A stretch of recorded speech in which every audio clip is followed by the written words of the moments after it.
And you're welcome back. Let's talk about the fight against illegal mining, which has dominated conversations throughout the last 24 hours. As you may indeed know about it, the former chairperson of the Interministerial Committee and also the former Science and Environment and Technology Minister, Professor Kwabena Frimpong Boateng, is criticizing President Akufo-Addo for using what he describes as the wrong approach in fighting illegal mining. The embattled chairperson of the defunct Interministerial Committee Against Illegal Mining says he feels victimized by the Office of the Special Prosecutor over the latter's decision to place him under arrest. This is happening at a time when he decided to go all out by naming and shaming government officials and top politicians allegedly engaged in illegal mining. With less than 24 hours to government's Green Ghana Day set aside to plant trees and also to protect the forests, Joy News checks reveal active mining is destroying key forest reserves, including the Etiwa Forest Reserve. Just take a look.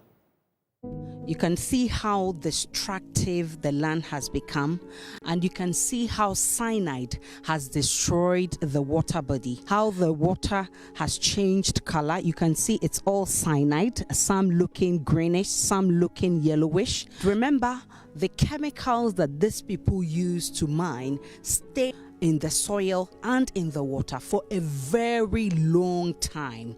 The people in the community say they are beginning to record strange diseases and they do not know where it is coming from. Tilda Asante is a native of Sejimasi. She says the activities of illegal mining is making their lives miserable.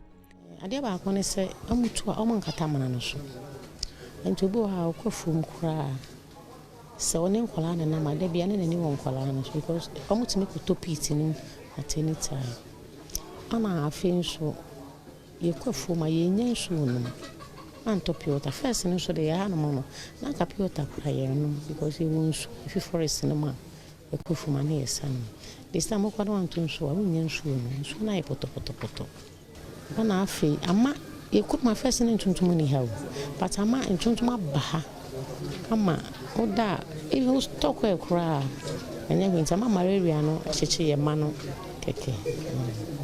So Matilda Asante is essentially saying that they used to go to farm and drink water in the farm, but because of illegal mining they are unable to do that because all the water bodies surrounding them in their farms have been distracted by the illegal mining. Again, those illegal miners, they dig the pits and they do not cover it, and so sometimes people can mistakenly fall into those pits. And so anytime she's going to the farm with her children, she's always uncomfortable. Mine ni galamsey no na on season se galamsey ni shemu kana se yejai na enso yenya yasundwi. Well, and that's the level of distraction taking place within the Etiwa enclave, and based on this evidence we're asking that question: is President Akufo-Addo committed to the fight against illegal mining? Here's what Professor Frimpong Boateng had to say. Let me ask you this, and I know you are frank. Let's talk about solutions. Yes. Do you believe the president is really committed to ending illegal mining?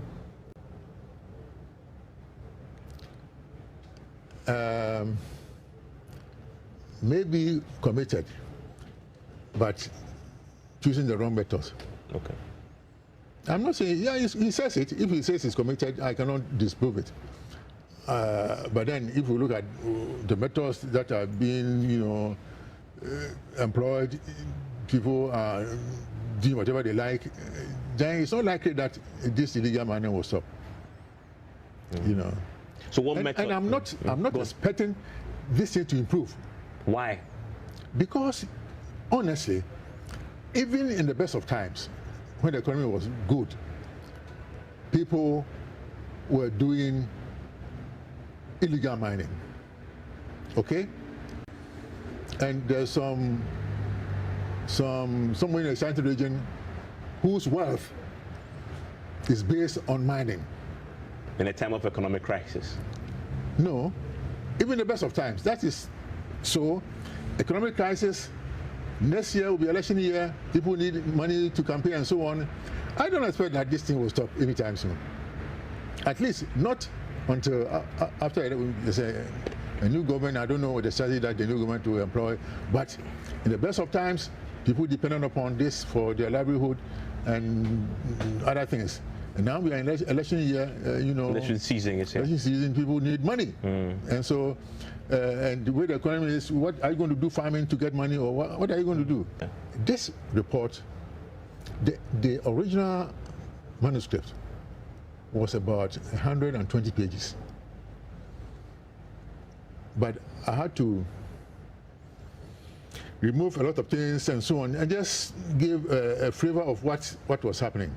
So this is a watered down version. Yes. I shudder to think what was in the real version. Well, I can still pull it out. You want to give me a copy? No. What I'm saying is that I'm not. I didn't work on it, but if I want to expand it and work on it, to show maybe more pictures, pictures of people doing this, doing that, and so on. So you have more evidence? Of course. Of people in your government involved in this? Yes. But why did you give the chief of staff a watered down version? No, it's not a watered down version. This is concise. This is a concise version. Well, it's tough, but not even my family. The close family don't understand. I mean, we've gone through a lot, from Germany, coming here to set up the cardio center, the problems that we went, horrible things. If I've written 2 books, I'll give you copies. We go and read. Then you understand. The one is deep down my heart, the history of cardiothoracic surgery in Ghana. The other one is Taming a Monster. If you read it, this is child play. What is happening here? So what I'm saying is that for my close family, it's tough, but we can endure it because they understand. But friends outside, even this evening, some people say, "Oh, my heart, I was frightened." This. A lot of people, not only in Ghana, but calling from America, from Germany, and so on, worried that I've been arrested, and some of them have fallen sick. Somebody in America nearly landed in the emergency room. When he heard that you may have been arrested? Yes. So for those here, my close family, they understand. They have been conditioned. They are not that allergic to some of these things. But close friends who are far away, who are, hold you dear, when they hear these things, it's hard on them. And that's what worries me. Not my immediate family. They are tough. I think on the 13th or 14th of May, I received a letter from the special prosecutor to appear before him.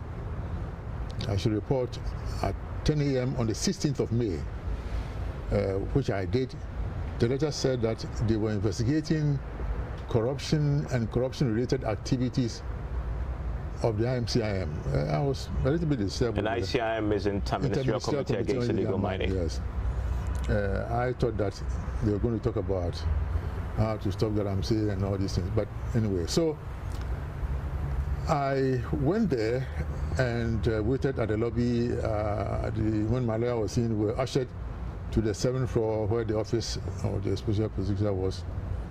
I was ushered into a room, given a seat, and next to me, on my right, were my lawyers, and opposite me was the senior or the principal investigator. I think that was the title, and some officers from that office. So as soon as I sat down, the chief investigator walked over to me, put his left hand on my shoulder and said, "You are under arrest."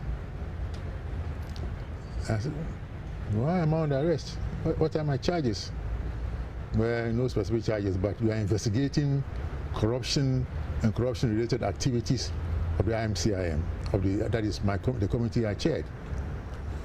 And he asked whether I was ready to answer some questions. I said, well, I'll do my best to answer the questions. So I was asked a lot of questions. Took about 2 hours, or a little bit over 2 hours. And after that, I was told that I had to be bailed before I'll be released. I was not offered the opportunity of self-recognizance bail. So a friend of mine was at the lobby, so he came up and bailed me, and I left. And I was told that if the need arose, I'll be invited back to the office. If prosecuting Frimpong Boateng and all these things will solve the problems in this country, look at all the bad things that have gone on. Look at all the corruption that is going on everywhere. And if this is the only thing that bothers whoever wants to investigate, fine. I'm saying that life is not static. At some point, somebody will be at the opposite end, also receiving the same treatment. You know, so is it the most important thing to worry any investigator? I'm not saying that if I've done something wrong, I should be let loose. No. But looking at what I've done, you know, for this country, as I say, I'm not an angel, and I know there are many wrong things that are going on now. If it is the only thing that worries Ghanaians and those in authority, when I'm saying authority, I'm not talking about the Jubilee House, but those who have the power to do things. People who don't have any political power or something, but they are very powerful. Just how they want to do it, so be it. Let them go ahead. After these shocking revelations, a lot is happening and unfolding as far as the story is concerned. Meanwhile, the secretary to Professor Frimpong Boateng's Interministerial Committee Against Illegal Mining, Charles Bissiou, is the latest to join the fray. He's heading to court once again over the decision by the special prosecutor to probe the Interministerial Committee Against Illegal Mining. Let me bring in our legal affairs correspondent, Joseph Akaple, who has details of what's happening right now. Joe, let's start off with this attempt by the OSP to probe matters relating to the Interministerial Committee Against Illegal Mining. What do we know, first of all? Fresh information we are picking from our sources indicates that there's an arrest warrant for Charles Bissiou that was secured by the special prosecutor. Now, the background to this is that you know that the special prosecutor has since 2022 been investigating Charles Bissiou relative to that documentary that was put out by Anas Arimio Anas. Now, that investigation is concluded, and just when he was about filing charges in court against Charles Bissiou sued him at the High Court, alleging various human rights violations, among others. I mean, that matter is still pending in the courts. The courts have not dealt with it. Now, in May, specifically on 3rd May, Charles Bissiou was written to by the special prosecutor, informing him that they consider him as a person of interest because of investigations they undertaking relative to the activities of the IMCIM. On the 18th of May, so the 3rd May, when he was written to, he was asked to appear before the special prosecutor on 22nd May. Now, on the 18th of May, lawyers for Charles Bissiou wrote to the special prosecutor asking that he reschedules the 22nd May meeting to the 25th of May because of the domestic emergency that he had. And so they wanted that rescheduled. Now, we are told that the SP did not agree to that arrangement and insisted that he appears on the 22nd of May. Then lawyers for Charles Bissiou decided to proceed to court and that they were not going to be available on that Monday. And so the OSP also proceeded to secure an arrest warrant from the court to effect the arrest of Charles Bissiou. And just before, they had just right after securing that, then this latest writ that we'll be discussing shortly has also been filed by Charles Bissiou against the office of the special prosecutor. And so what we know in sum is that... Blaise, you can hear me. This is not the first time Charles Bissiou is doing this. He's been to court seeking to stop probing to the issues at the Interministerial Committee at the time. His claim was that the previous special prosecutor, Martin Amidu, had conducted some investigation into the matter, and that even the special prosecutor himself has issues of conflict of interest and all of that bordering on this case. What's the new relief in this one that we are learning of? Yes, and so you are right on those ones that you made reference to. Those ones had to do with that documentary that was published by Anas. You recall the individuals who had secretly gone to the IMCIM offices and they had filmed Charles BCU, among others. So that is in respect of that investigation. This latest suit has to do with the ongoing investigation that involves Professor Frimpong Boateng, the one that we are told more than 300 million cedis has been spent by the IMCIM buying drones, gold nuggets that were seized, missing excavators, among other things. So it is this latest probe that the OSP is trying to engage Charles BCU on, just like they did in the case of Professor Frimpong Boateng. And so when they were not getting his cooperation for him to appear before the special prosecutor, then the special prosecutor now secures a court order, and even before they could enforce that, Charles BCU has now headed to court again. And so one of the reliefs they are asking is for the court to set aside the arrest warrant that has been secured by the special prosecutor to effect his arrest. They again raising issues about the fact that the special prosecutor has refused to make available to them what they believe should be the source documents for any such investigation. And so they contend that as far as they are concerned, if he intends to investigate anyone, there must either be a complaint or a referral from some agency or the other. They are asking for that document to enable them know, so that when they are appearing before him, they know what they are appearing before him for. And they make the point again that in terms of the probe that has been undertaken by the special prosecutor relative to Charles BCU, they believe that his rights have been violated, and so they are seeking the intervention of the courts. Anyway, interesting dynamics there. Joseph Akaple, our legal affairs correspondent, giving us the latest on what it is that Charles BCU has been asking the court to do. But that brings up the question as to whether or not the approach we're using, as described by Professor Frimpong Boateng in the fight against illegal mining, is right or wrong. Let's explore that with coordinator for the Eco-Conscious Citizens, Awula Sewa, who's joining us in studio. Also via Zoom, we have Nana Boakye Chumesi Ankra, who's the project manager for Tropping Boss Ghana, also a forest conservation group. Thank you, gentlemen and lady in studio, for joining us. And Awula, you have some background in matters relating to law, so you've been monitoring the conversation with this latest one coming through from Charles BCU. Yesterday, we heard of that arrest warrant against Professor Frimpong Boateng and subsequently the bill that was granted him. In all of this, do you feel we're getting it right in terms of the approach towards prosecution, first of all? Good afternoon. Thank you for having me. I have to say that I'm a little confused. When I look at the timing of the arrest of Professor Frimpong Boateng, the impression being given is that it's got to do with the reports. You know, we have been one of the organizations asking that his report should be examined, but we want a public inquiry. We don't want anything secretive. We don't want anything where the public will not be involved and be in a position to offer information that they might have.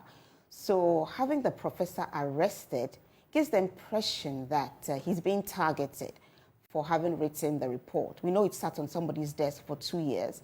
Thank God the press found out about it, and now we know the contents of the report. But it's a bit worrying, if you ask me. But then now we're getting to see the whole effect of what's likely to happen. The fact that the Office of the Special Prosecutor will now go after the individuals who've been mentioned. And Charles BCU was obviously the next stop. He's fighting that using the court. And the question is, if we go after every politician at this moment, they may fight that legally. It may challenge our entire fight against illegal mining, don't you think so? Is there any fight going on against illegal mining? If there is, I'm not sure I'm aware of it.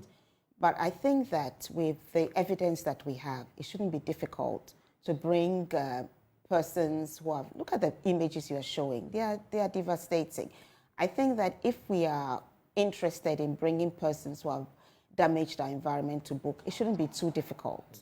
I don't really foresee any difficulties. Yes, 1 or 2 individuals may go to court, try to delay matters, but eventually they will be prosecuted and the truth should come out. 24 hours barely to that Green Ghana Day celebration that we are on the lookout for. And of course, I want to bring in Nana Boakye before I come back to you in studio. But let's start, I mean, since you're here, let's just start off with you. The Green Ghana Day obviously is targeted at protecting our forest and planting new trees. In addition, government says what we did last year has yielded results. All the seedlings, whatever it is that we've planted, over 70% of them are surviving, so we're on course. Now we're getting to see this afternoon the effects of what's happening within the enclaves of Tiwa and the rest.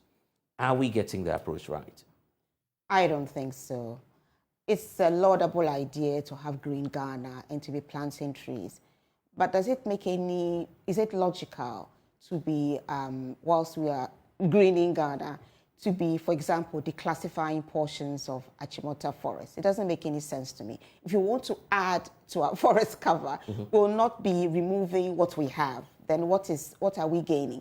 Also, we've heard about the passage of the mining in forest reserves LI, right, which would even allow for mining in a globally significant biodiversity area, such as Atiwa Forest Reserve, if the president thinks it's in the public interest.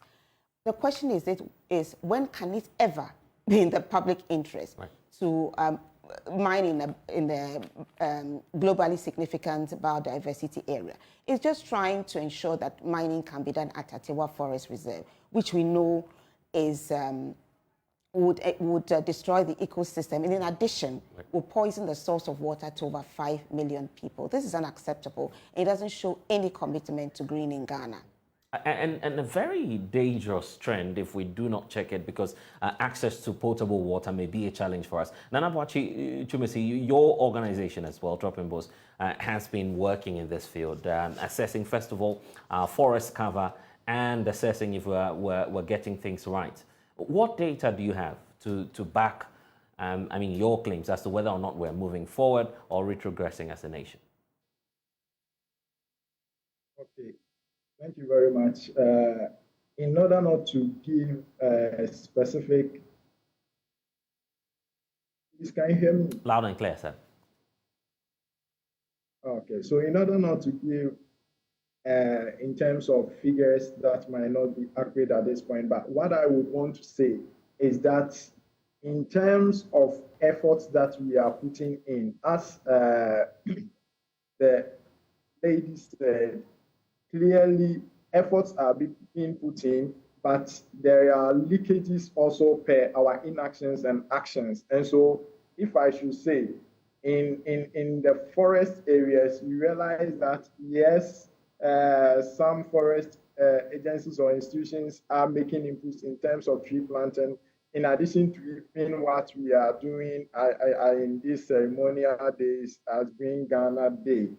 But our actions, on the other hand, really sometimes show a clear outweighing of the effort we are putting in to have our forests intact or even improving them. And so in that sense, I realize that it's just like using the strain or even a sieve or basket to go for water. Because once we are doing it on the other side, then we are standing aloof and seeing the one that even nature gave to us being destroyed either by illegal people or even sometimes by the actions and inactions of state institutions themselves. But then the question on Tiwa Forest, for instance, we see the activities going on, and yet water constantly flows through our taps. So the belief of some is that we're okay, there's no big challenge, except to say that this is a very vast area. We could mine some, keep the rest, and protect what we have now. Is that a feasible argument?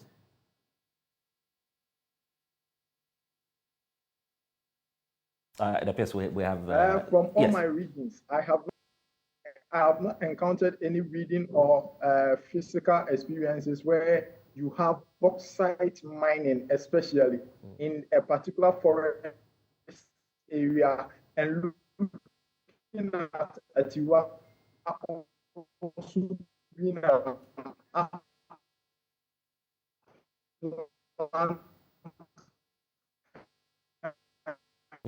we seem to be having some challenge with Nana Boakye. We'll definitely reconnect with him. But while you're here with us, the question I was asking on Atiwa, the fact that, well, let's mine some, let's keep some. After all, it's our land. We mine, we gain royalties, we get developmental projects, and then we protect the rest. No, I don't buy that. I think, as the previous speaker was saying, we cannot mine bauxite. the nature of bauxite mining. We cannot mine bauxite without destroying, as I've said, the ecosystem and also the source of the source of water to over 5 million people. It's not impossible. And let's sort of move away from the idea that mining is the only avenue for us. This is laughable. If you look at Atiwa Forest Reserve, just declare it as a national park. You can even get money from carbon sinks. There's tourism. There are endangered species that are there. There's bird watching. And then we've been talking on and on and on about the green economy. Let's explore it. Because you see, when you... Is it that lucrative? Of course it is. I mean, you see, what I have to tell people that let's look at the true cost of mining.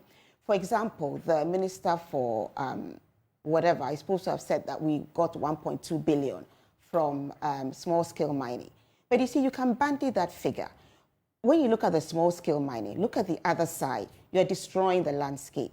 Now, we've been told that in the mining areas, people are getting, newborn babies are being born with deformities. Right. Cancers are beginning. People are getting kidney disease and so on and so forth. What is 1.2 billion vis-a-vis the cancers, the kidney disease, the birth defects? What about the pressure on your healthcare system? Now, you know, when you destroy the land and you want to reclaim it, I mean, trees that have taken decades, centuries to grow, there are no weeds that within 2-3 minutes you can reclaim. So there's a false analysis going on. So we're not making that much money out of small-scale mining if we look at the cost. So what we need to do is to look at the real cost of mining. Then you look at, for example, in other areas, cocoa farmers. We claim we love farmers. We have Farmers' Day, but they are losing their livelihood. Are they not important? We have the farmers from Sechia, Tronso, and other areas who are saying we do not want community mining because it will take away our livelihood. It will also poison the Atronso stream. Look at all the waters around being poisoned. Ours is still clear. Why do you want to add it to the list of poisoned waters? But then tomorrow will be an opportunity to make a statement again, and government is seeking to use that day to, first of all, plant more trees and then protect what we already have. Should we now be moving towards a targeted approach when it comes to the Green Ghana Day, not just going anywhere else to plant, but targeting some of these forest reserves that have been depleted? Do you feel that's what we should rather be doing, for instance? That would be a very good thing to do. But you see, with Green Ghana, we need to be consistent. It's consistency that is lacking. Yes, we can look at all these areas, go and green them. That is fantastic.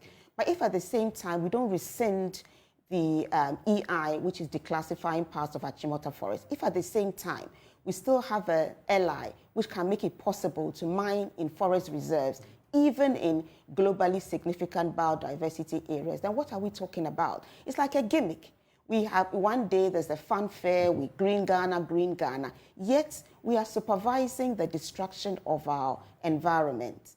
So what we are saying is that be consistent. If you're not going to be consistent, there's really no point. You've sent a number of petitions jointly as CSOs to the president and other officers on the concerns you have about this approach we're using towards the fight against illegal mining. It's not been yielding results over the years.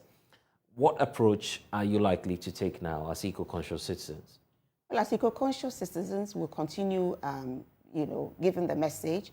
And we thank the press, yourselves, and others who have appreciated that we are facing a clear and present danger, and that if we continue at this rate, we'll become extinct.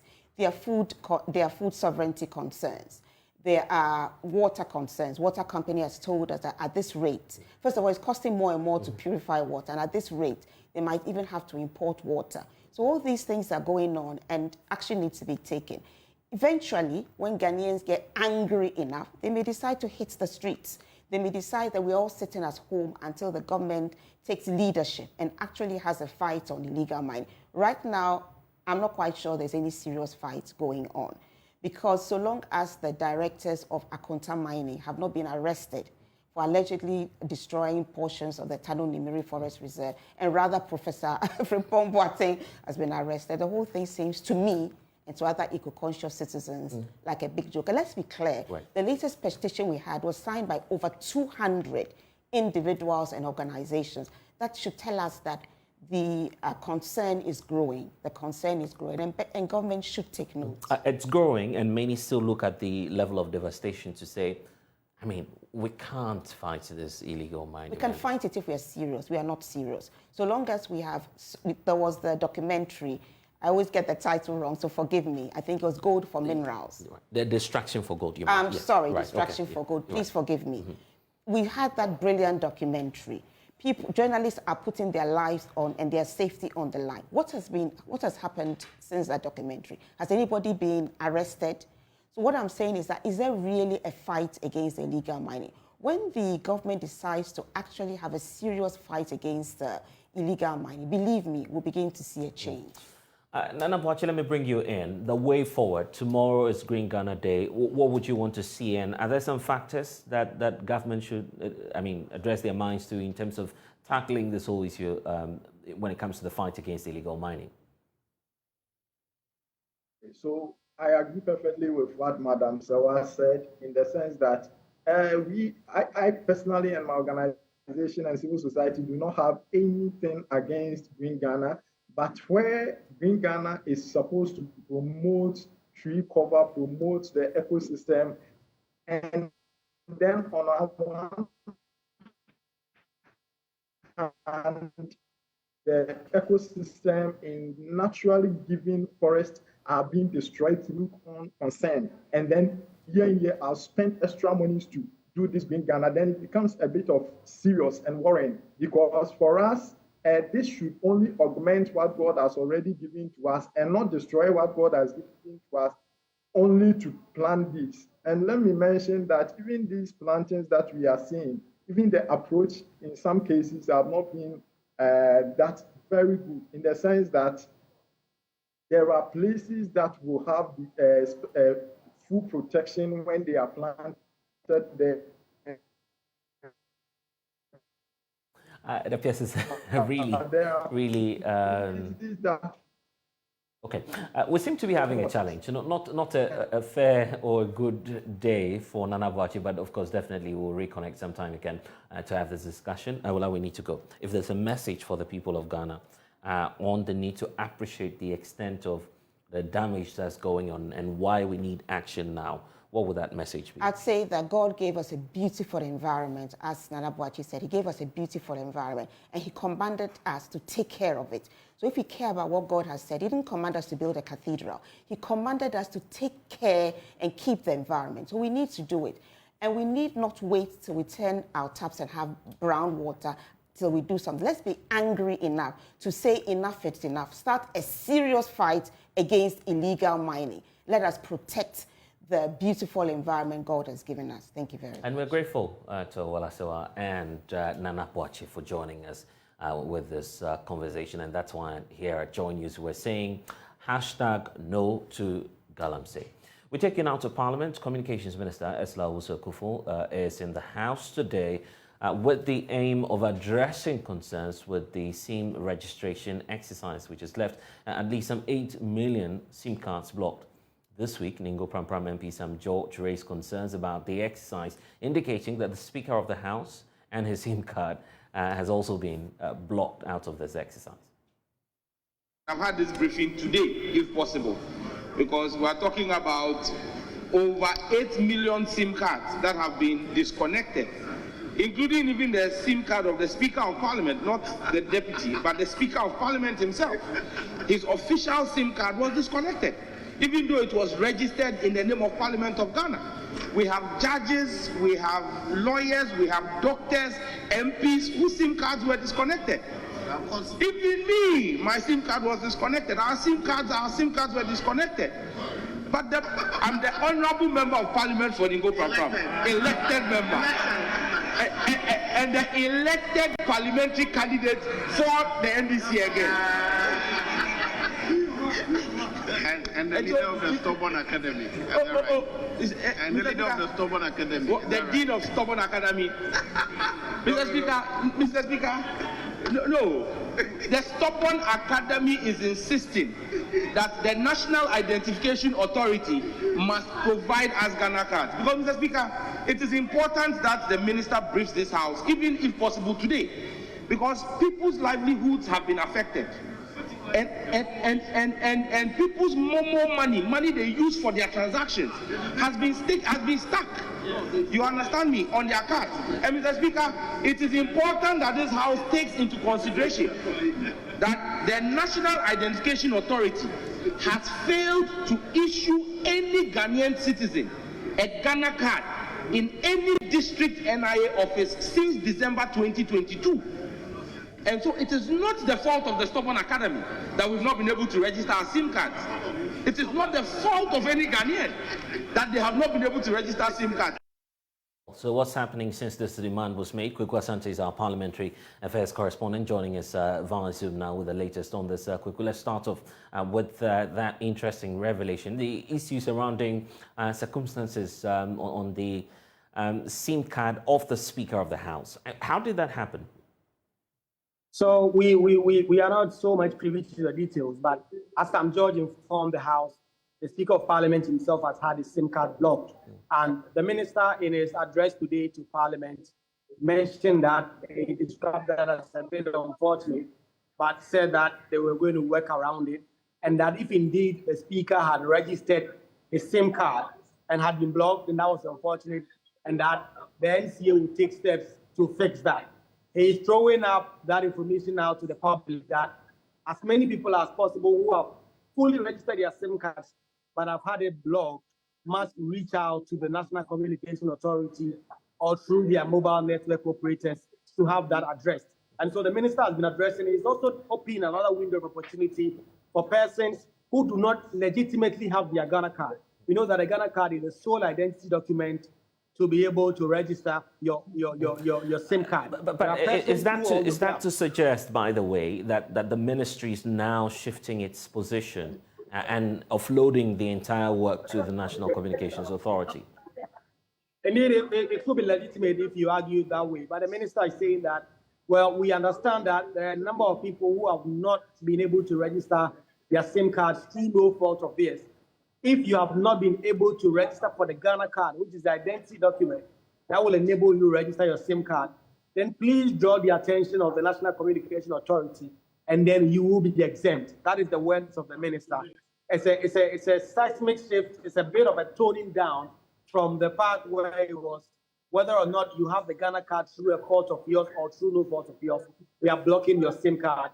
The explanation now is that if you have not registered for Ghana card through no fault of yours, please draw the attention of the NCA, and that your SIM card will be unblocked and you'll be exempt from the process up until the point where you are able to register your SIM card, your Ghana card. There are those who have raised concerns that how is the NCA going to point out persons who have not been able to register card and whether or not it's legitimate? And even if so, at what point will the NCA then block them if they have been able to register later on?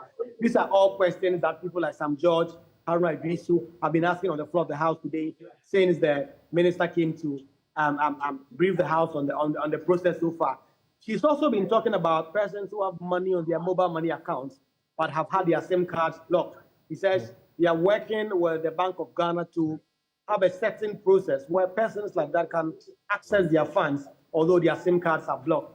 But the minority, through Sam George, have been raising concerns. Sam George says that the ministry, the processes they've adopted so far, breaches some airline, some legislative instruments that have now been approved by Parliament, and all those issues must be fleshed out. He's also been talking about how Parliament must impress on the Communication Minister, Eslohusu, to tone down on their rhetoric and are blocking people's SIM card when they themselves do not have the Ghana card. It's such a problematic thing, and that is the concern that Sam George has been raising. And the condition the National Communications Authority gave some time ago, I recall attending that press briefing as part of the waiver for those who may not be in possession of the Ghana cards, is for them to prove that indeed attempts were made to access the card to no avail. So how will individuals prove that to the NCA? Did that come up on the floor?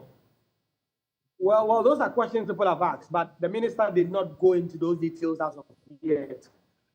All that she has said is that the Bank of Ghana is working with the NCA and the mobile network operators to have a system where such persons whose SIM cards have been blocked, their funds have not been locked up in their mobile money accounts, can have a way to retrieve it. But of course, it will be problematic. Some people have suggested on the floor of Parliament that what if the person decides that we will not register a SIM card, even if you have the Ghana card, but we have our money on a SIM card. We want to retrieve it. We don't want the SIM card anymore. The money is legitimately theirs, and they have the right to access it. That is the question. That is the concerns others have raised. But we've also been hearing from the former minority leader, Harry Iddrisu, who says that some of the challenges that have plagued the ongoing SIM card registration exercise is because there is a theft between the Minister of Madam Esther Owusu, and the boss of the National Identification Authority, Professor Kenneth Atipa. He says these feuding factions must put aside whatever personality issues they have and be able to work together, because the NCA, working with the Minister of Communication, necessarily must depend on the cards that are issued by the National Identification Authority to be able to register. And so that kind of disagreement they have must be sorted out. And there have been considerable concerns that have been raised by MPs, especially on the minority side, on the blocking of SIM cards. They've said that it is unlawful and that a process that has been adopted by the NC and the minister is clearly have not been well thought through and must be revised. Is there any fair indication given in this new window that we're seeing from the Communications Ministry, for instance? Are we likely to see some number of days where persons will be given yet another opportunity, just as was done in the past, for them to quickly deal with the Ghana card and register? So if you listen to the minister, she appears to say that the SIM card re-registration exercise period has ended. And so there will be no more extension of this. There will be no more. Okay, so that's the end of it. To register. But that is the end of it. But really, her window of opportunity that she's granting is, if you're a person whose SIM card has been blocked through no fault of yours because you do not have the Ghana card, then you should reach out to the NCA and that you'll be exempted. And she talks about an exemption bracket of about 999,000 Ghanaians of varying degrees who have now been exempt from this process as of yet. Before I let you go, and Kweku, just before I let you go, I mean, we seem to be talking about how individuals are affected. The telcos as well may be affected out of this exercise. Some individuals taking mobile money loans and would not even pay back. Is there any respite for, these companies? Well, the minister did not go so detailed in terms of these companies and how the way they are affected by this process can be remedied. But the minister is focusing on customers now. She's focusing on consumers now. It appears once they are able to take out or be able to resolve some of these teething challenges, then they can focus now on the telcos and other such organizations. Let's leave that here for now and see what will unfold in the coming days. Kweku Asante, our Parliamentary Affairs correspondent, joining us with the latest on this. Let's stay on Eslaus Kuful and the Communications Ministry, because she's been speaking about enacting laws to regulate the use of artificial intelligence in Ghana. According to her, the draft framework has already gone through Parliament. And the process is underway. Her comments follow a statement delivered in Parliament by Tamale South Member of Parliament Haruna Iddrisu on the potential harmful use of artificial intelligence. In Africa, and particularly Ghana, the benefits of artificial intelligence are readily apparent. AI offers myriad of potential benefits for Ghana. The system relies on algorithms and machine learning to analyze data and make predictions. AI is one of the most transformative technologies of our time. As the country embarks on digital innovation and attempts to mainstream ICT in all aspects of our public national life, leveraging on AI for economic growth, development, and digital transformation must be an urgent consideration of our country if we are to secure tomorrow's competitive future, which will be driven largely by technology and by AI. Mr. Speaker, human rights standards, data protection laws, and ethical principles are all necessary to guide, regulate, and manage the use of artificial intelligence. We need to ensure strict adherence to responsible AI principle. Ghana needs to ready itself for an AI future, to reap AI benefits and mitigate its threats. Policy must necessarily respond to the opportunities AI offers. Well, that's not all. The Member of Parliament for Agotuma-Jope, that's Charles Agbeve, also warns that the immediate action is needed to regulate the use of artificial intelligence. He cited recent phenomenon where some people have used AI to make music using the voice of known artists. When they checked, it was released by a TikTok user called Ghostwriter 1977. So it took the management of the artist to quickly get to TikTok and Spotify to remove this particular song on the platforms. When it was investigated, this Ghostwriter 977 used AI to reproduce a new song using an artist's name, an artist's style, an artist's lyrics. Mr. Speaker, I'm wondering if this had happened to any of our artists in this country, what regulation, what rules can be used to salvage the situation? Because 9 million views on TikTok is no small money. It's being used now to generate a lot of money. And that's why I share in the recommendations by the maker of the statement that we need policy, we need regulation. Well, the Information Minister, Kojo Oppong-Nkrumah, admits the challenge and also agrees that there's an urgent need to regulate the use of artificial intelligence. Agree with the honourable member's point that some architecture around legislation or regulation needs to be contemplated. Because if you take even the discovery of the atom in 1803 or so, in 1903 or so, the whole atomic theory conversation, today the people who propounded those theories are beginning to get worried as to what it has led to, the atomic bomb and other things.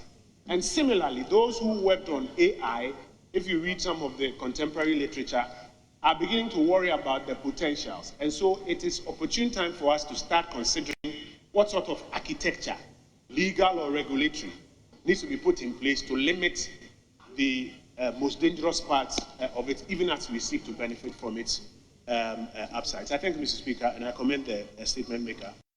Well, the question is what will be done now. We can now hear from the Communications Minister, Esla Osu-Akufo, who says Parliament will soon be called upon to legislate on the use of artificial intelligence.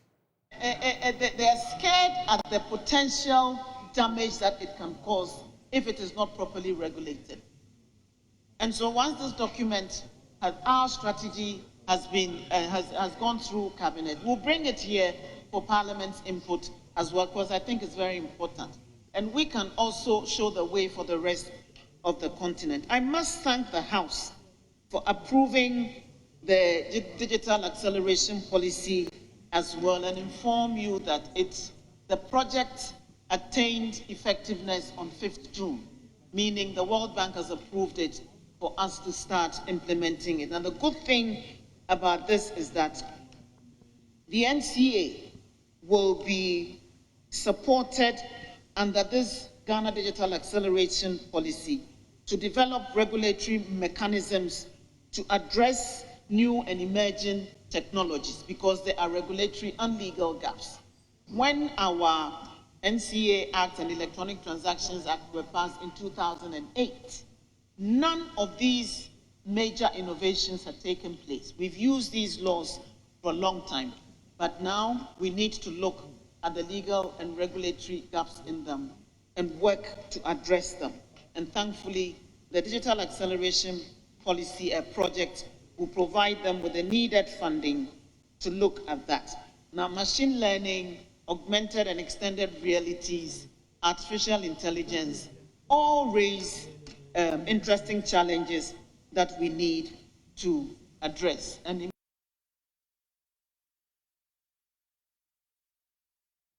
you're still watching the polls here on the Joy News channel. When we get back, there are serious concerns about some infiltration of terrorists into Ghana's northwestern borders. We'll talk about that after this break. Please stay. And you're welcome back. The African Union is worried that a hunger pandemic may hit many of its member countries if steps are not taken to build food sovereignty. Data indicates that Africa has the potential to feed 9 billion people in the world by 2050, far more than the current world population. Hence the need to cut down the high import bill of food importation, which currently stands at some $84 billion for the period of 2020 to 2022 alone. Speaking at the 8th Africa Agribusiness and Science Week underway in South Africa, the AU Commissioner for Agriculture, Josefa Leonel Sako, called on the continent to level and also leverage on the science and technology innovation to address the looming challenge facing the continent. Chairperson of the Board of Directors of CARDESA, Dr. Yemi Akimbamijo, Executive Director of FARA, Excellencies, ladies and gentlemen, and all protocol duly observed. I bring you warm greetings from His Excellency Musa Faki Mohammed, the Chairperson of the African Union Commission. And I thank the Father for inviting me to speak on behalf of the African Union at the opening ceremony of the African Agribusiness and Science Week event holding in this beautiful city of Durban, South Africa. This event could not have come at a better time as the world is in the midst of a hunger pandemic caused by several cascading that we all know factors often referred as the 3 C's. I will even say 4 C's because we have conflict, COVID-19 pandemic, climate change, 3 C's rather, climate change. Africa needs to be better prepared as we cannot be reacting from one crisis to another. So we need to really leverage our science potential and invest on scientific institution, the African Scientific Institution. We know that the ministers of agriculture in our continent have their national research institutions, and these national research institutions are collapsing.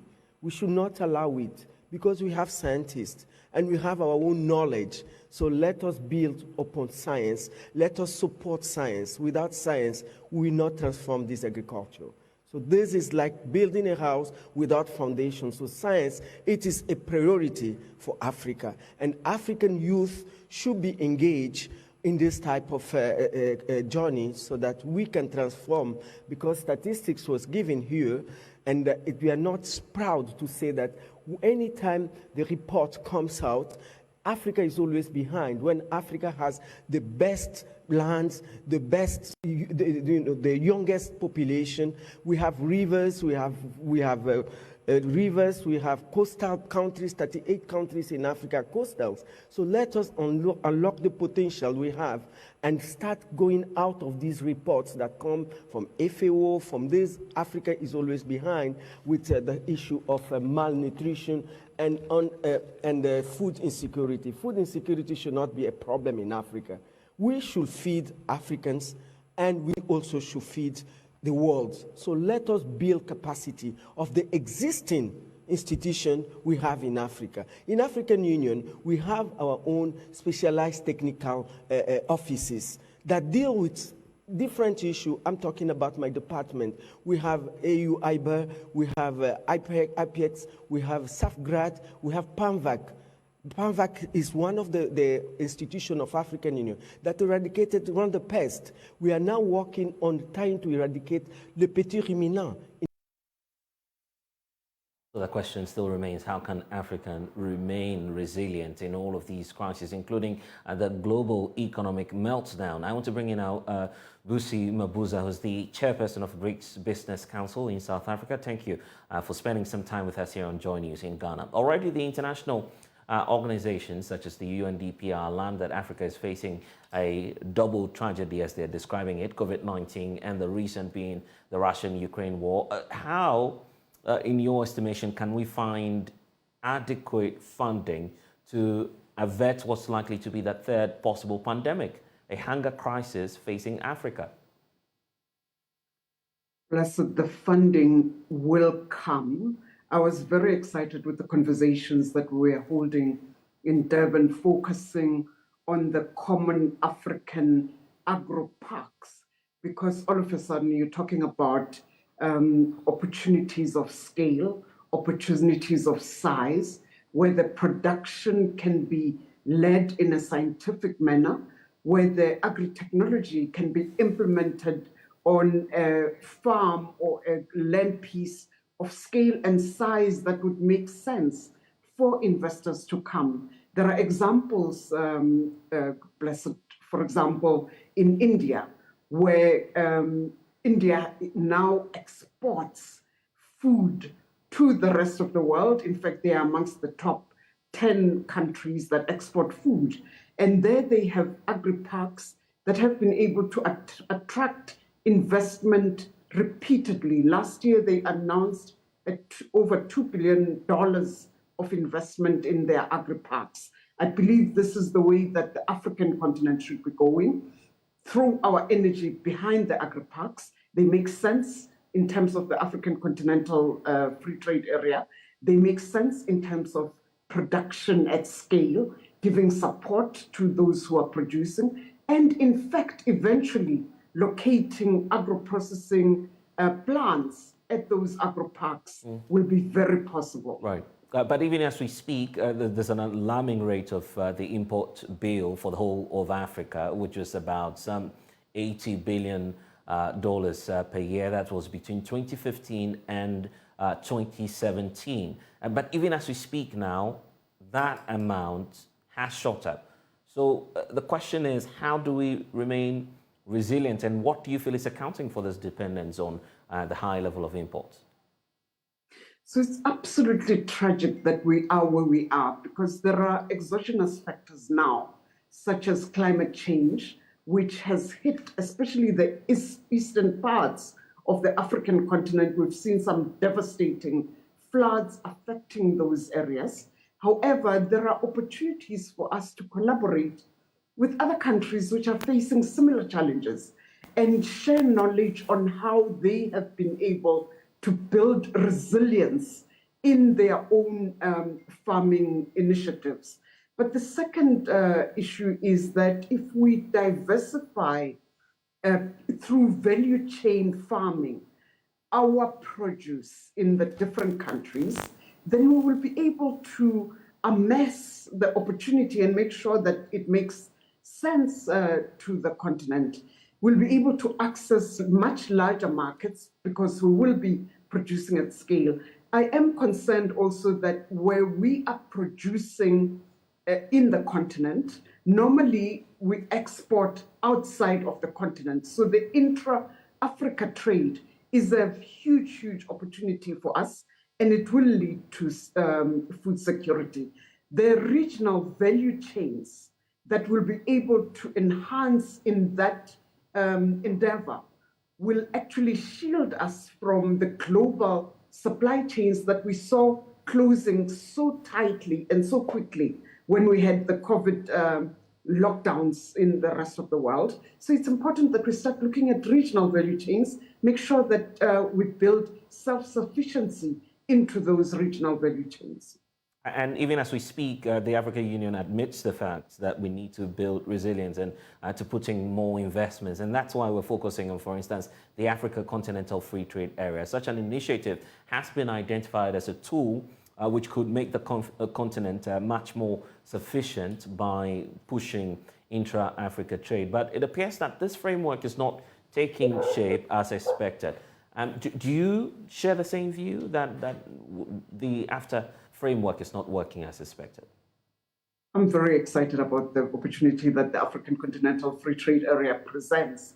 And what I've observed is that business and the population at large is actually looking at this as an opportunity for the continent to start trading amongst each other, to start investing into each other's regions for the benefit of the continent.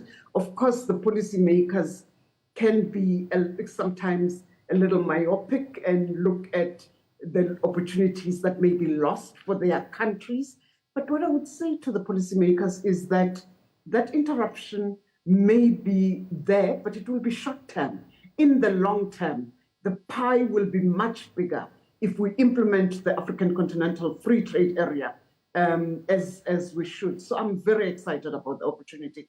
And I'm actually even more excited that we are now seeing conversations amongst business. At the conference in Durban, we had development finance institutions, we had business leaders, and we had policymakers putting their heads together to make sure that we start implementing the African Continental Free Trade Area. I see, but then we cannot be flippant about what's happening in the world right now, the geopolitics, the tension, the latest being the escalation of the conflict between Russia and Ukraine. It's also having a negative on Africa's food security because supply chains are being cut. For you in the business community, of course, you belong to the BRICS business community in South Africa. How are you finding a way around these hurdles just to contribute your quota and ensuring that we avert this hunger crisis that is looming? So, and we found that there were businesses in South Africa, for example, and I'm sure it's true for the rest of the continent. There are businesses that have partners in the Ukraine. There are businesses that have partners in Russia. And so the humanitarian aspects of this war are absolutely something that we should all be speaking out on. And I was very happy to see that there was a delegation of African leaders that were sent to go and make representations both in the Ukraine and Russia to see how we can quickly get this war stopped. Because it's not just affecting those two countries, it's affecting the rest of the world as well. However, in this crisis, we as the African continent are now talking about the opportunity that this can present. Fertilizer, for example, the raw material for fertilizers come mainly from the African continent, yet we are a net importer as the continent of fertilizers. Perhaps we need to start looking at putting plants in the continent that will provide us with the necessary fertilizers. Right. So I think the conversations have been very supportive of us collaborating to ensure that shocks in the future are not as devastating for the continent. However, we are human, so we are also mindful of the humanitarian aspects. Indeed. And we hope that the politicians will attend to that. And I belong to that class of the youthful population, very much concerned about what will happen in the future. The continent having to feed 9 billion people in the world by 2050, far more than the population of the world. Aside food security, there's some other factors that we can start working on now. Population control has come up in the conversation. Is that something you would opt for? Look, the best form of population control is education. We have a youthful continent that is very aspirational, very well educated. And the population growth in the African continent, I think it's below 2.5% at the moment. If GDP in the continent continues to grow at the rate that we saw pre-COVID, and at the rates that we're seeing in some of the lead countries, such as Ghana, of course, and Rwanda, then I think we will begin to address the problems. I see. But until that happens, we'll have to leave the conversation here for now. Grateful, Busi Mabuza, for joining us on Africa Connect. We're grateful. You're with us here on the Pulse on the Joy News channel. There are serious concerns now as we speak, even about some terrorist movements along both the northwest and east borders of this country. The concern was raised by President Akufo-Addo this week when he met with some EU leaders here in Accra. It is not the first time, and it's becoming a matter of security concern and also for some security agencies in Ghana. We here in Ghana are beginning to get an unusual and very unhealthy number of refugees beginning to take place here in Ghana as a result of the occurrence in Burkina Faso, both on our northwest border as well as on our northeast border. A lot of people coming in, and you can be sure that some of them belong to these terrorist groupings. it's difficult to be able to maintain complete control of the flow of refugees that are coming in, to be able to identify everybody that is coming into your territory. But it is an exercise that we cannot share, and we have to do our best to make sure that we have a strong hand on this. There are many, many areas of cooperation in this whole anti-terrorist struggle that we are engaged in with the European Union, various countries. Yes, President Charles Michel was here. I've also had occasion to meet him a couple of times in Brussels, of course at various international fora, and we continue to work. The European Union seems determined to find ways of assisting us here in Ghana to be able to confront this menace. We're already in very significant discussions with Brussels and that, and but so far it looks as if very positive.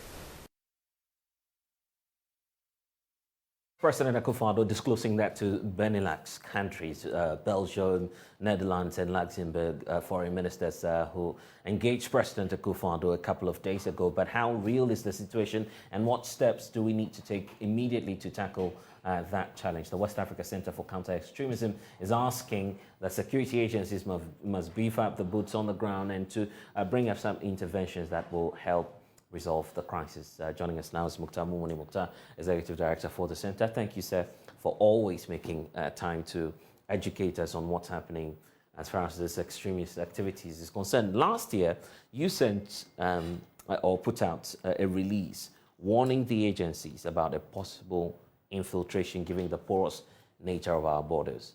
It's becoming much more of a reality now. Sure. Far earlier than that, I think since 2017, 2016, we started monitoring the developments in the sub-region and within the Sahel, and we could tell that there was a movement towards coastal states from the Sahel. And a couple of years after, we began to alert security authorities that this could be a reality here anytime soon at the time if we did not put in measures, especially at the borders, and ensure that we build resilience against exploitation of vulnerabilities here. And today, here we are. It's no longer just a possibility. It's a reality that we are living and actually suffering the consequences of terrorism in West Africa. What's really the cause of this infiltration? We know Ghana to be a safe haven for democratic activities. Now that portion of our country, Northwest, is beginning to get threatened. The president alludes to what's happening in neighboring Burkina Faso. Is that entirely what's happening? Well, what is happening in Burkina Faso is much more than what you just heard. There's a lot more happening within the central part of Burkina Faso, in the northeast and the northern part of Burkina Faso. And we're beginning to see significant drift of this threat towards us, much more closer to us than it has ever been. If you look at the center, eastern, southern part of Burkina Faso, it's very, very close. The last attack closer to our border was very close to Boko. There's a village called Bitu. Bitu is very close to Boko, then even Bolga is to Boko. Right. And several other activities in terms of raids, in terms of attacks on communities that has pushed individuals of Burkinabés into our space here. So the reality is that we are actually in this already. And so we need to do more than we have ever done around this. Okay. I'll be taking your thoughts on how fertile the grounds are around that region, the northwestern part of our country, and whether or not a lot of the youthful population may be, of course, vulnerable to violent extremism or radicalization. We'll get into that shortly, but let's get onto the grounds and find out what's happening there. Ilyasu Tanko is joining us because we understand terrorists are said to have, of course, turned their attention to the country after a near failure to establish themselves on the Ivorian side as well. Ilyasu, what's the situation now and what can you report? Ilyasu, if you can hear me, I'm asking about the situation in the northeast region. While you do that, kindly unmute for me so I can hear the points you're making. Well, Blessed, like you said in the intro there, it's been reported that there have been increased terrorist activities along our borders, especially in the northeastern area around the Boko region. There have been, more than 8 attacks since last year in a community called Bitu, which is very closer to Boko, and also that particular road from Boko through Kulungugu to the Bitu particular area, we understand has also been infested. And also when you go to the northwestern part of the country, from the Tumu area to the Gulu area, we understand the terrorists have diverted their attention, and they are trying to set up a retreat basis, especially in the Sisala district in that particular area. And we do also know that because of that particular situation, there have been influx of Burkinabe into this particular country. Right. So let's talk about, let's stay on that influx, because I'm interested in that story. What's the volume like? How often do we see the influx? Lots of people moving into neighboring Republic of Ghana, as it is in their case. Well, because of how volatile the situation is, and it appears the authorities at the border are not able to control this particular influx. We have an estimated number of 6,000 or more currently in this particular country. We understand that now, because of the deteriorating security situation in Burkina Faso, these people now travel in Kia trucks, and they do so at nighttime, so they could evade security forces along the border. And so we are talking about 6,000 or more refugees, and we still getting indication that many people, especially like I said, because of the increased activity of terrorists in that particular border line, we understand many people are still fleeing their communities, and they are crossing into Ghana. And I recall somewhere last year, you reporting about the arrest of one sheikh who's being accused of radicalizing the youth in that part of the country. What's the update on that story, and how's the national security dealing with that for now? Well, there have been a lot of counter-terrorism arrests in the part of the in this part of the country. Before this particular arrest, a number of targeted suspects in Karaga in the Savulugu district and in part of Posiga area were also picked up. But because authorities are not speaking on matters about terrorism, we also do know that there was some arrests also made in Bolga in a particular hotel, and also some arrests connected to terrorism was also made on the Nasia police checkpoint there. So there have been a number of arrests since 2021. We can count up to about over 100 suspects that have been rounded up, not once, by security forces. And because the security are not open up for discussion on this particular matter, we do not know the state of this particular matter. There was a particular instance where we reported about a clash that occurred in a Karaga village, where we understand from local sources that the security were going to this particular village to conduct an activity, and they were fired at. He had to return fire, and one of the suspects was killed and his body taken to Accra. All this has not been discussed by the security forces, but they continue to make much effort with regards to counter-terrorism activities. We also do know that there are several forces that have been deployed along our borders just so to ward these terrorists, who are making strenuous efforts, as we are learning, to establish retreat or refuge bases in our territory. And so the security forces are doing their best to ensure that at least they will be able to put them under control. Ilyas, let's finally talk about the safety of residents. And how are they feeling now, knowing that on a daily basis there's that risk of some terror attacks that may happen within the community? We've lost Ilyas Tanko there, but point well made, and that's also a question that we could be putting to you, because I recall that last year you visited some of these communities, the same community he's talking about. Is it what's the name of the place again? the community in Burkina Faso, which is closer to the borders than B2. B2. Right. And it's in the eastern northern point of Ghana, very closer to Kulungugu. Right. And of course, close to Boko as well because of, the borderline.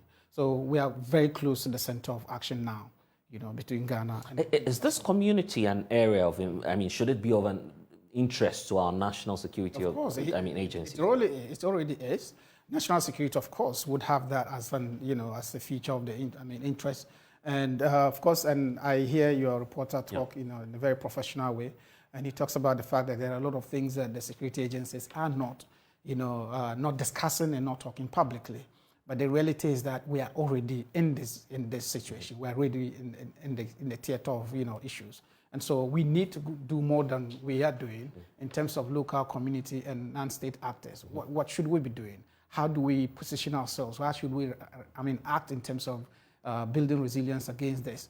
And I think that to have a proper conversation around the unity situation in the context of what is a threat to us? Is it a threat from external sources, from Burkina Faso or from within? Here? Is that what constitutes the greatest danger in terms of violent extremism? Is it threats within or vulnerabilities within the space that constitute the great danger to us? Is it a combination of the two? And if so, how do we deal with it? And so it's important that we look at this thing. Yes, but that's where my concern comes at, the issue about cross-fertilization, where you may find, radical elements infiltrating our borders and taking advantage of first of all, the economic situation, getting some youth boots on the ground, and that should start it. Yes. So what it is that we're having a huge influx of distant, Burkinabés into our space. Earlier this year, we're looking at 1,800. There are several statistics put out by the International Migration Organization for Migration and others. Now we're talking about 4,000 people that have crossed onto this space. And so it is very, very likely that there would be individuals amongst them who were part of these attacks, who had witnessed these attacks, who are vulnerable to, for recruitment by extremist groups. So those are things that should guide how we deal with them. And you just asked the question of how do the citizens or local communities feel. Of course, for a long time, the way we report and discuss this has often been situated in the context of seeing them as a threat.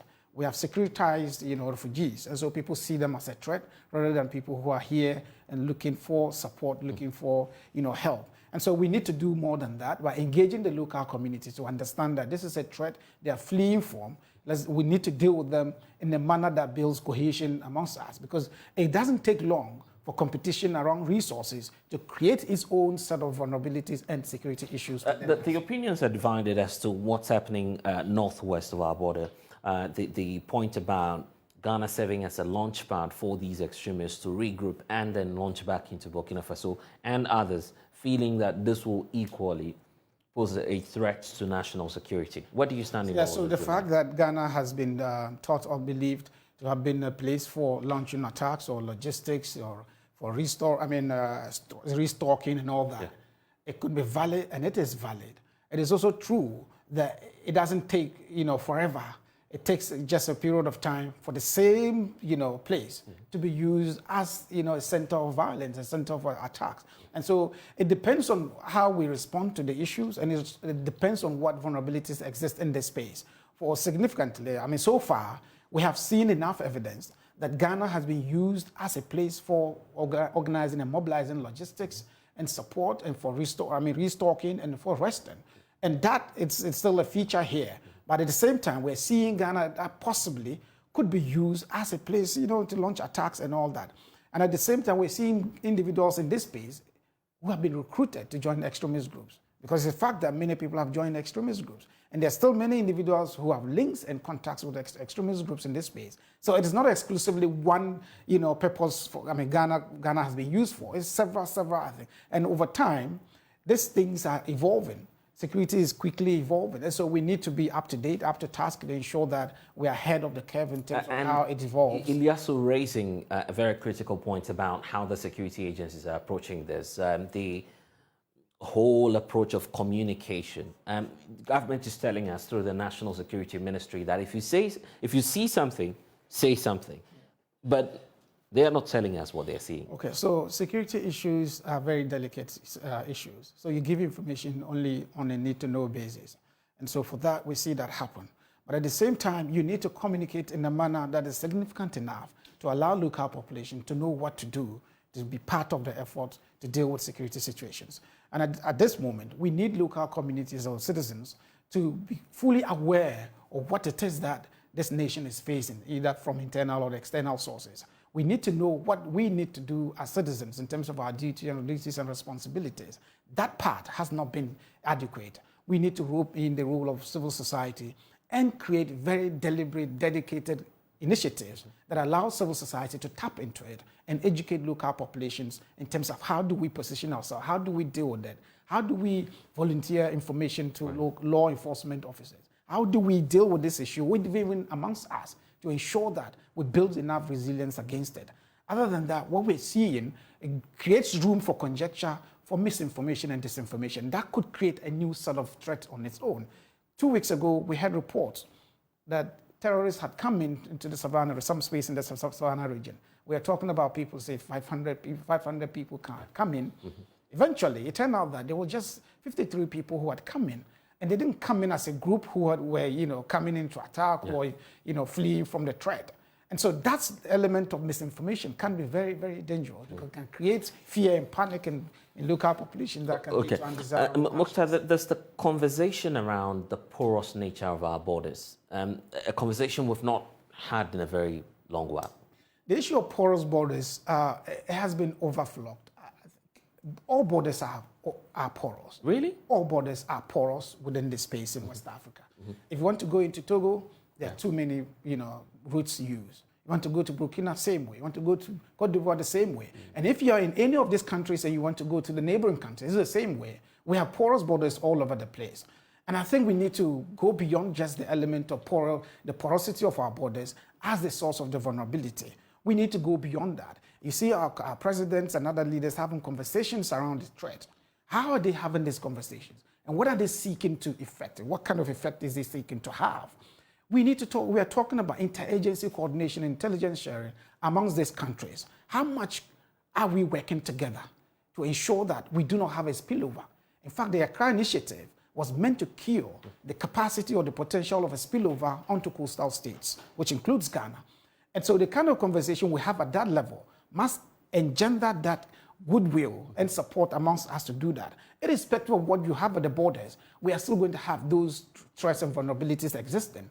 It depends, our ability to prevent this from spilling over, it depends on the coordination and goodwill between us and amongst us to ensure that we share information, share intelligence early enough to prevent that from happening. And since you're bringing up the conversation around the Accra Initiative, let's do that before we go. All right. The last meeting was here in Accra. Of course, we observed the opening remarks from the president, goodwill messages from international actors. And yet, the effect is what we need to measure. Is this whole Accra Initiative a West Africa-led solution to our security challenges working? I like the Accra Initiative because it is a move away, a departure from what we saw in the Sahel. The G5 Sahel forces, MINUSMA, AFRICOM, and huge presence of French, forces, Operation Barkhane. Of course, the French are no more in there. It was huge in terms of the military focus to deal with this threat, and that backfired. We have failed in the Sahel. And so some guys came up with the idea, let's have an initiative to prevent coastal states from suffering the same fate. And instead of focusing on a militarized approach, what we call the kinetic approach, let's look at intelligence coordination, intelligence sharing, international cooperation to ensure that we do not have it spilling over onto this space. And that, I support that 100%. Unfortunately, we are seeing, something different. We're seeing a sort of mimicking of what happened in the Sahel. We're seeing the talk about setting up bases in the northern part of the country. We're talking about people interested in buying hardware and fighter jets and armored vehicles and all that. It creates that tendency to shift away from the original objective for setting up, Accra Initiative. We're talking about an African-led initiative for African solutions. That is great. Unfortunately, when you saw in the summit, what did you see? It was a huge presence of European and foreign presence, not just presence, but support in terms of funding it.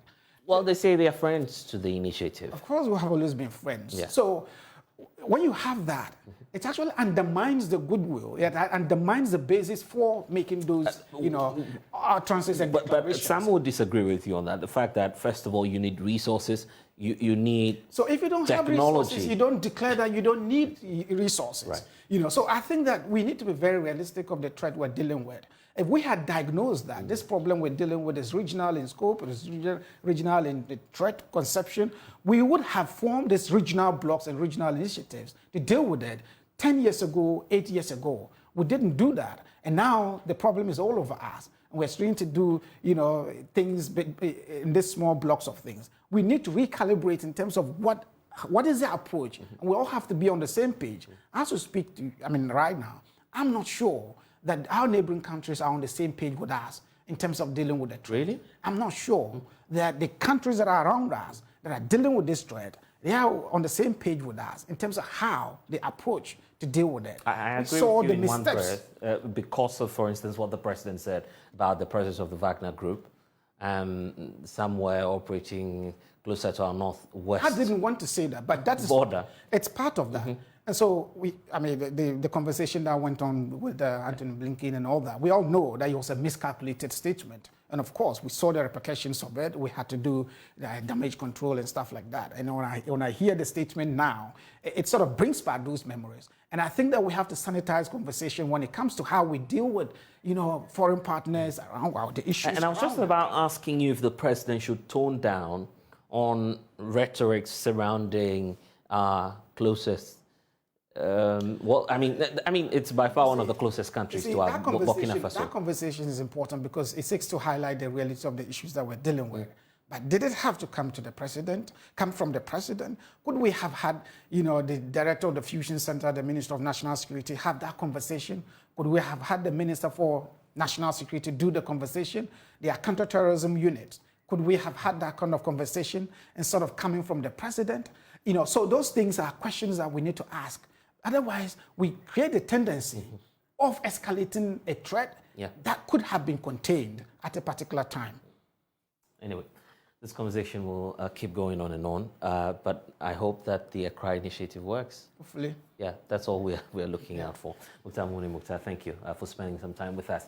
Next off, we're talking about the Pensioner Bondholders Forum. They're backing the news and resolving to drag the Ministry of Finance to Shraj. As to why they're doing that, we'll talk about it as we engage leadership of the group shortly. Please stay with us.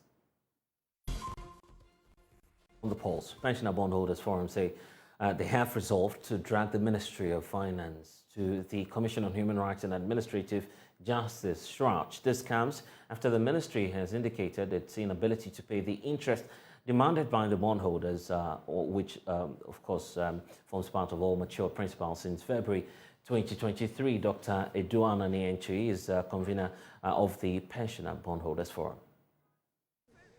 Pensioners are asking for payment of interest on the delayed principals.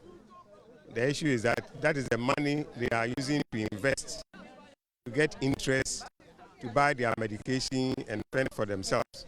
So if you have delayed it, in some cases over 100, today one is 108 days. They are saying you can't keep the money for free. Pay interest on it as you were paying when the amount, the principal was fulfilled. So once we haven't returned the principal, we are asking for payment of interest. Government say it cannot do that. It can't pay the interest. We have said that if government is not going to do that, we still want it to be done. And so in that case, we will need an arbiter. So we have suggested that we will submit the matter to Shraj, for Shraj to go into and tell us whether we have the right to take to demand the interest or not. So we have decided that we will do an official letter to government demanding the interest payment on the delay coupons, and government is going to respond. The delayed principal, we are going to send a letter, official letter, on the demand for interest on the delayed principals. And then we know the response of the government, but the government will also put it in writing. When we get this, then we see where we are going to take the matter, and we have already said that perhaps the first place we will go is SHRAG, for SHRAG to adjudicate on this matter, whether the issuer must keep our money when it is due to be returned to us and deprive us of investment income.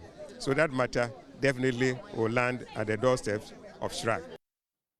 Let's bring in Dr. Edu Anani-Antwi, who's joining us live. Zoom. Thank you, sir, for your time. You've indicated your decision, but I'm wondering why SHRAG, when you have the courts all to yourself, that at least will have some level of implication for government in terms of compelling them to pay your funds, pay what the contract says. How about that?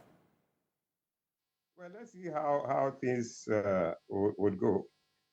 We have decided that we are not going to court. We will submit the matter to SHRAG for SHRAG to come in and see and tell us whether the issuer has the right to keep our monies, in some cases for more than 100 days, without paying us interest. This is the financial market, and I've always been saying there is no free capital in the financial market. Once you are keeping somebody's capital, you must pay cost for keeping that capital. Government is an issuer. You must return my capital to me last 3 months, you are still keeping it. You must pay interest on keeping that capital. And we submit the matter to SHRAG if government still says it will not pay the interest. Okay, Doc, and if you have the documents with you, I'm just wondering what reliefs you're seeking from SHRAG, by the way. Would that bring back your funds? No, for the funds, we will get it. The government has started paying some of the principal. There is a delayed payment. This is the money you are using for your investment. And every 3 months, you are earning interest on it. Every 1 year, whatever. And government is keeping it, depriving you of your own resources to invest. So if you are keeping my money, it's a... Hello, Doc. Dr. Anani, are you still with us? Okay, he was making the point there about why they're heading to the Commission on Human Rights and Administrative Justice. That decision of SHRAG we await. But Dr. Anani, if you can hear me one more time, I was just asking, we lost you briefly on the point you're making as to the kind of reliefs you're seeking. We'll get that conversation later for you, but let's see if we can try one more time to reconnect to Dr. Edu Anani-Antwi. Doc, are you still with us? Over now to the Ashanti region. The Regional Director of Urban Roads, Francis Gambra, has assured of available funds to patch potholes on major roads in the Greater Kumasi area. He acknowledged the poor construction of roads and overloading of assholes as a major cause of potholes in the area, which leaves motorists worried. He's been speaking to Love FM's David Kwete following revelations the latest Joy News series Potholes exhibition has brought up. Yes, sir.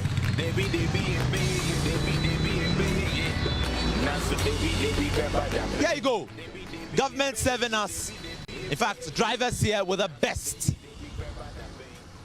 You get a cup and you say cheers. One road, several potholes. But some things need to be said and let's start to the basket. A good number of roads in Ghana are left with dangerous potholes. Major road networks in Kumasi are no exception, as the roads are inundated with deep circular depressions. Some motorists have experienced the damages that go beyond mechanical repairs in these craters. Before you can move straight from this particular stretch to wherever you are going, you must pass through this particular pit. The well-adorned road is now a death trap with praiseworthy traffic growth. Potholes have developed on this road. They refuse to work on just this particular stretch. We've complained so much about the traffic over here. It is obvious that these potholes are fast developing into manholes, putting the lives of motorists and commuters at risk.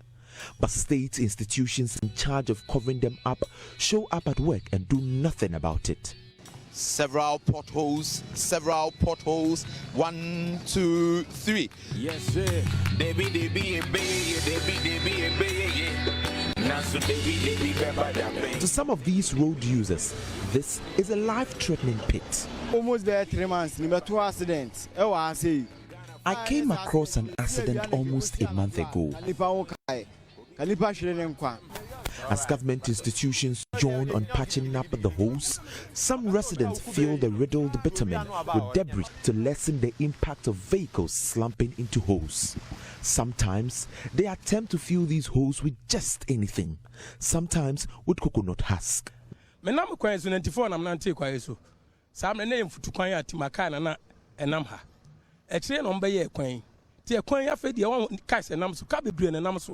I started using this road around 1994.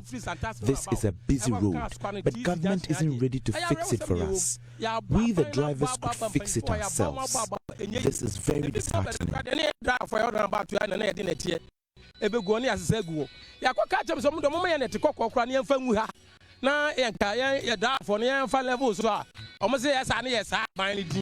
Yes, sir. They be, yeah. Now so they be, grandpa that bay. They be, yeah. Now so they be, grandpa that bay. Ghana for, there are some them. I some wings, we ready to my temple. But some things. The rains, however, washed away the debris, and with a few more slumps into the small holes, the bitumen chips at the edges and become deep holes. As these potholes continue to widen, water seeps into the weakened underlying soil as the heavy vehicular load fatigues the poorly asphalted surface. So just as government says it deserves credit for free senior high school, 1 district, 1 factory, planting for food and jobs, 1 village, 1 dam, I think government also deserves some credit for this one. To some of these road users, up until something happens, nothing will be done about this. Reporting for Joy News, my name is Nana Boache Dankwayadom. We take you now to the Volta region because the Hohoe EP Senior High School is facing serious infrastructural and sanitation challenges. The bathrooms and toilet facilities are in a very deplorable state. The school has as much higher student population of over 3,000, placing a strain on the school's facilities. My colleague Ivy Setochi visited this school after the 60th anniversary celebration and has come through with this report on HEBS. The school bathrooms and toilets are in deplorable state. The toilets are often clogged and faces leaked frequently. The floors are slippery and dirty, making it an unpleasant experience for students, and the lack of proper sanitation facilities pose a serious health risk to everyone within the school's premises. At the school's 60th anniversary celebration, the headmaster of the EP Senior High School, Franklin Amesimeku, lamented on the inadequate dormitories in the school as a result of the large number of students. Mr. Franklin Amesimeku passionately described the challenges they encountered daily and highlighted how the poor infrastructure hindered the students' learning experience and how the unhygienic conditions in the bathrooms posed a threat to their health. It will interest you to know that due to the shortage of desks in the school, about 2 or 3 students have to sit on a monodesk during classes, thereby making academic work a Herculean task. We therefore crave your indulgence in assisting us acquire adequate furniture with our plight. Dormitories. Body Chairman, it is palpable that the inadequacy of facilities in schools has direct proportional effect on academic performance. Accommodating over 3,200 students in dormitories meant for less than 1,000 students is not only dehumanizing.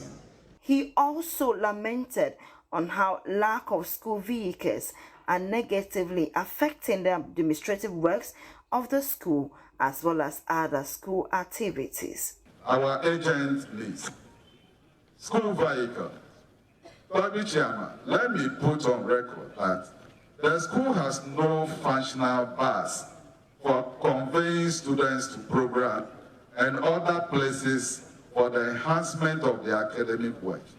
As a result, the school has been grappling with transportation challenges. In addition to this challenge is the need for a pickup truck. Some administrative works are delayed, if not halted, due to the poor condition of the existing one.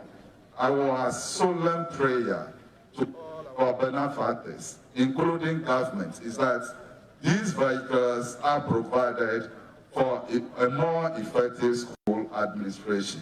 Daniel Nobel Awumi, an old student of HEPS, is the MC for Hohwe municipality. He has been speaking on the issue. HEPS happened to be my alma mater, and so I'm a student of HEPS. I complete HEPS 2003. So it's been my heartbeat. Fortunately, becoming the MC, I have the opportunity to help them with lighting systems. So if we get to the school, everywhere there's light. We've been able to help them with roads as far as the government is concerned. Currently, there's about 60 capacity of dormitory, almost at 90% complete, and which is also championed by an old student through an NGO, which we are sure also by close of the year that will also be part of their fleet too, and particularly dedicated to the girls. So it's a girls dormitory that is coming out of 60 best capacity. Then myself, I visited the place and realized there were some louver blades that are off and allowing rains to enter the dormitories and the rest. So I donate some number of louver blades to help salvage that situation. There's a new block dormitory that's been constructed for the boys, basically to ease the congestion as far as the Free Senior High School is concerned, which when you get to the campus, you see the classroom blocks and the rest of them. And so, yes, so for infrastructure, we'll continue to do or add on because during our time, before you get to such schools, you should be scoring aggregate 6 to 8 and the rest of them. But today, even if you will score aggregate 50. Ivy Setoji, for Joy News, HEPS, Hohwe.